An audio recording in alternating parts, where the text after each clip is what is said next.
ನಮಸ್ತೆ ಟಿವಿ 20 ಕನ್ನಡ ವಾಹಿನಿಗೆ ಸ್ವಾಗತ. ಬಾಗಲಕೋಟೆ ಜಿಲ್ಲೆಯ ಜಮಖಂಡಿ ತಾಲೂಕಿನ ಹಿಪ್ಪರಗಿ ಬ್ಯಾರೇಜ್ ನವೀಕರಣಕ್ಕೆ ಮಾಜಿ ಶಾಸಕ ಆನಂದ್ ನ್ಯಾಮಗೌಡ ಡಿಸಿಎಂ ಡಿಕೆ ಶಿವಕುಮಾರ್ಗೆ ಮನವಿ ಸಲ್ಲಿಸಿದ್ದಾರೆ. ಬ್ಯಾರೇಜ್ನ 22 ನಂಬರ್ ಗೇಟ್ ಕಟ್ ಆಗಿದ್ದು ಅಪಾರ ಪ್ರಮಾಣದ ನೀರು ಪೋಲಾಗಿದೆ.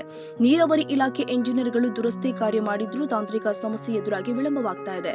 ಕಳೆದ 2024ರಲ್ಲೂ ಕೂಡ ಗೇಟ್ ಕಟ್ ಆಗಿದ್ದು ಪದೇ ಪದೇ ಸಮಸ್ಯೆ ಉಂಟಾಗ್ತಾ ಇದೆ. ಹೀಗಾಗಿ ಬ್ಯಾರೇಜ್ ನಿರ್ಮಾಣಗೊಂಡು 22 ವರ್ಷ ಕಳೆದಿದೆ. ಇಲ್ಲಿಯ ತನಕ ಗೇಟ್ ಪ್ಲೇಟ್ ನವೀಕರಣಗೊಂಡಿಲ್ಲ.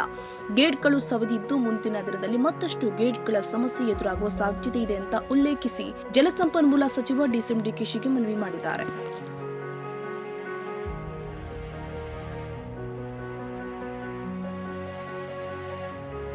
ಕನ್ನಡಿಗರ ಮೆಚ್ಚಿನ ನಿಮ್ಮ ಟಿವಿ 20 ಕನ್ನಡ ವಾಹಿನಿ ಇದೀಗ ಟಿವಿಯಲ್ಲಿ ಲಭ್ಯ. ಕರ್ನಾಟಕ ಮತ್ತು ದೇಶ ವಿದೇಶದ 360 ಡಿಗ್ರಿ ಸುದ್ದಿ ವಿವರವನ್ನ ಪಡೆಯುವುದಕ್ಕೆ ಟಿವಿ 20 ವಾಹಿನಿಯನ್ನು ಲೈಕ್ ಮಾಡಿ, ವಿಡಿಯೋಗಳನ್ನು ಶೇರ್ ಮಾಡಿ, ಕಮೆಂಟ್ ಮಾಡಿ, ಸಬ್ಸ್ಕ್ರೈಬ್ ಮಾಡಿ. HCN ಕೇಬಲ್ 842 ನಂಬರ್ನಲ್ಲಿ ಹುಕ್ಕೇರಿ ತಾಲೂಕು ಹಾಗೂ ಸಂಕೇಶ್ವರದ ಸುತ್ತಮುತ್ತಲಿನ ಹಳ್ಳಿಗಳಲ್ಲಿ ಲಭ್ಯ. PCN ಕೇಬಲ್ 129 ನಂಬರ್ನಲ್ಲಿ ಹಾರುಗೆರೆ ಸುತ್ತಮುತ್ತಲಿನ ಹಳ್ಳಿಗಳಲ್ಲಿ ಲಭ್ಯ.